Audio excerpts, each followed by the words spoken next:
selamat pagi. Gimana nih kemarin pantangnya? Adik-adik boleh komen loh. Adik-adik kemarin tuh pada pantang apa aja sih? Kan kakak-kakak juga penasaran nih adik-adik pantang apa aja. Juga adik-adik boleh komen juga berhasil atau enggak sih pantangnya gitu.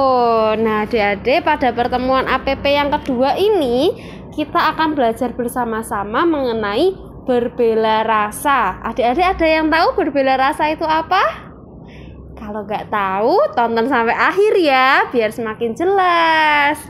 Nah, sebelum APP yang kedua ini kita mulai, kita akan berdoa terlebih dahulu ya. Yuk, sikap doa dulu. Dalam nama Bapa dan Putra dan Roh Kudus. Amin. Tuhan Yesus yang baik, terima kasih atas berkat-Mu pada kami semua. Kami mohon hadirlah di tengah-tengah kami agar pertemuan APP hari ini berjalan dengan lancar dan membantu kami untuk merenungkan kasih-Mu yang besar pada kami. Semoga kami semua bisa meneladan Engkau dan bisa mewujudkan belas kasih kepada saudara-saudari kami yang membutuhkan. Dimuliakanlah Engkau kini dan sepanjang masa. Amin. Dalam nama Bapa, Putra, dan Roh Kudus. Amin.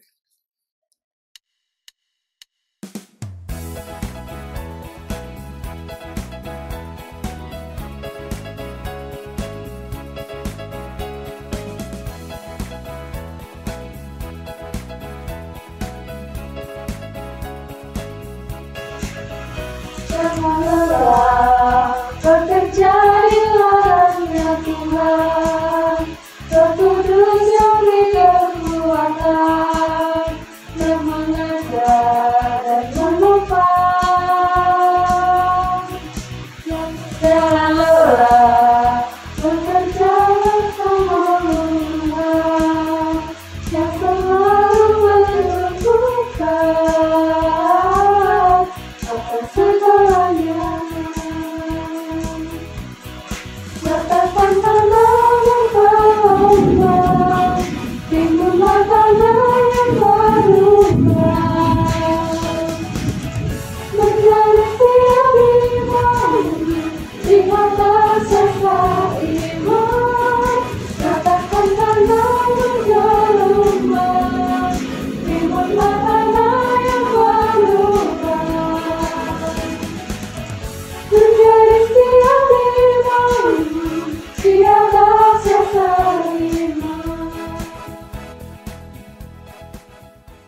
Adik-adik, saat ini marilah kita bersama-sama menyiapkan hati dan pikiran kita untuk mendengarkan sabda Tuhan.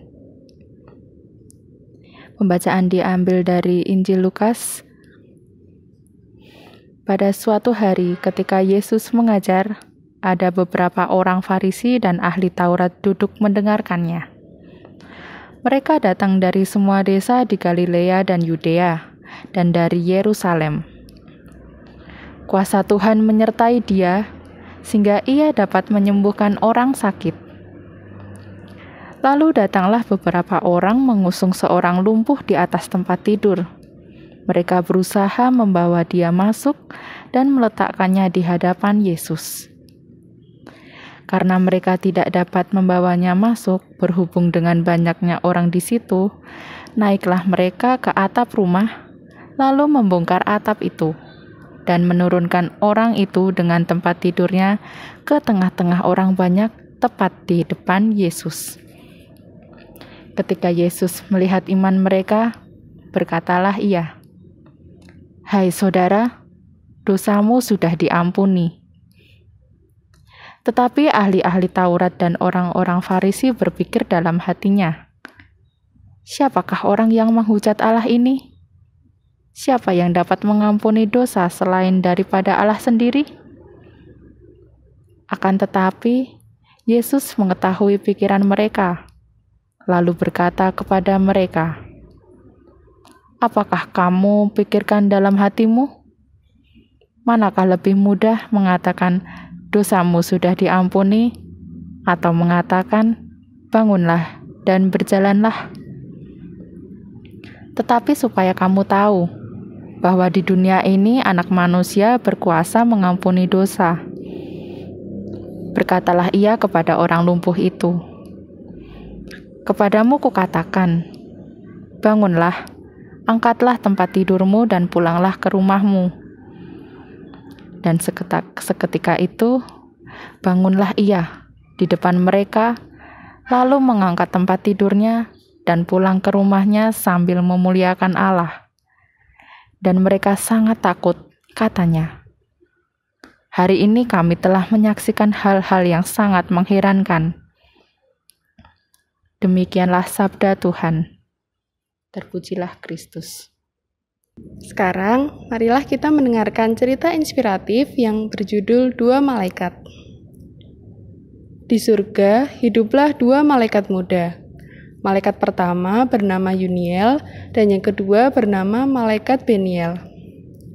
Malaikat Yuniel ini adalah malaikat yang sangat pandai. Nilai-nilainya di sekolah malaikat selalu baik. Sedangkan malaikat Beniel ini adalah malaikat yang sangat tekun berdoa. Ia tergolong malaikat muda tersuci karena sangat rajin berdoa. Mereka berjalan-jalan di surga sambil ngobrol. "Ben," panggilan malaikat Beniel, "nilai pelajaran kesucianmu yang tertinggi lagi ya? Hebat kamu, rajin banget berdoa," kata malaikat Yuniel. Malaikat Beniel menanggapi, "Halah, biasa aja Yun," panggilan malaikat Yuniel. "Kamu juga, nilaimu semester ini yang tertinggi kan? Hebat kamu, rajin banget belajar." Ketika mereka sedang mengobrol, mereka melihat ada satu malaikat yang sedang terbang di atas mereka. Dan tiba-tiba, entah kenapa malaikat itu langsung terjatuh, tidak jauh dari tempat mereka mengobrol. Sontak, Yuniel dan Beniel langsung berlari, mencoba untuk menolong malaikat yang jatuh itu. Malaikat yang terjatuh itu agak terluka. "Mas, ada apa? Kenapa jatuh?" tanya malaikat Beniel. Malaikat itu menjawab, "Aku mau pulang ke rumah, tapi karena kecapean dan kelaparan, aku nggak punya tenaga untuk terbang. Sudah 2 hari aku bekerja dan tidak makan, karena tidak punya sesuatu pun untuk kumakan." Yuniel berkata kepada Beniel, "Ben, kamu kan punya roti bekal makan sekolah kan? Kasih aja tuh buat bantu dia." Beniel menjawab, "Kamu kan juga punya.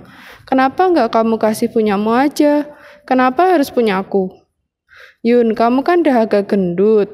Kasih aja rotimu untuk malaikat ini. Kalau lapar, aku nggak bisa berdoa."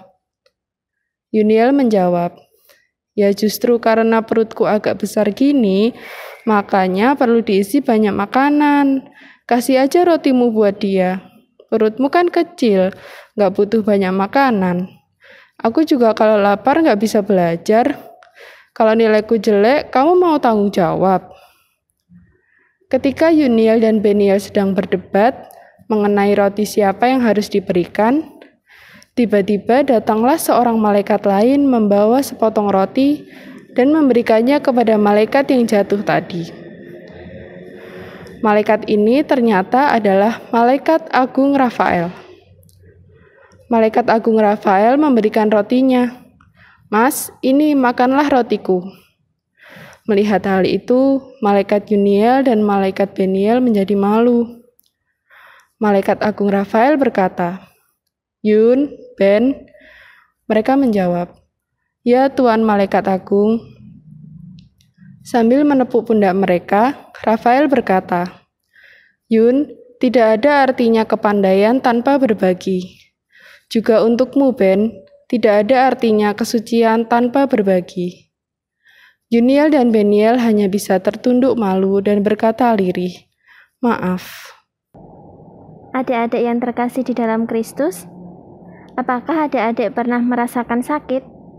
Kalau pernah, apakah adik-adik juga pernah akan pergi ke dokter? Kalau iya, ke dokter sendirian atau diantar dengan orang tua? Kalau ada dokter, tapi adik-adik tidak bisa berangkat sendiri, berarti sama aja kita nggak akan sembuh kan? Nah, dalam bacaan Injil yang baru saja kita dengarkan tadi, Di sana juga ada Yesus dan juga ada seorang yang lumpuh. Di sini peran kita juga dituntut agar orang lumpuh itu bisa diantarkan agar bisa berjumpa dengan Yesus. Nah, kita juga diminta untuk bela rasa, sama seperti orang-orang yang mengantarkan Yesus berjumpa dengan orang lumpuh itu. Yang dilakukan oleh orang-orang membawa si lumpuh kepada Yesus disebut juga dengan bela rasa. Mereka melihat kemalangan orang lumpuh dan berusaha membantunya agar ia dapat sembuh dan bisa berjalan kembali seperti sedia kala. Nah, adik-adik yang terkasih, mari kita siapkan hati untuk berdoa. Dalam nama Bapa dan Putra dan Roh Kudus. Amin. Tuhan Yesus yang baik, terima kasih atas kesempatan yang Kau berikan di masa Prapaskah ini bagi kami untuk merenungkan pertobatan sejati. Berkatilah kami agar mampu mewujudkan pertobatan itu dalam semangat bela rasa terhadap saudara-saudari kami yang membutuhkan. Dimuliakanlah Engkau kini dan sepanjang masa. Amin. Bapa kami yang ada di surga, dimuliakanlah namamu, datanglah kerajaan-Mu, jadilah kehendak-Mu di atas bumi seperti di dalam surga. Berilah kami rezeki pada hari ini, dan ampunilah kesalahan kami, seperti kami pun mengampuni yang bersalah kepada kami. Dan janganlah masukkan kami ke dalam pencobaan, tetapi bebaskanlah kami dari yang jahat. Amin. Dalam nama Bapa dan Putra dan Roh Kudus. Amin.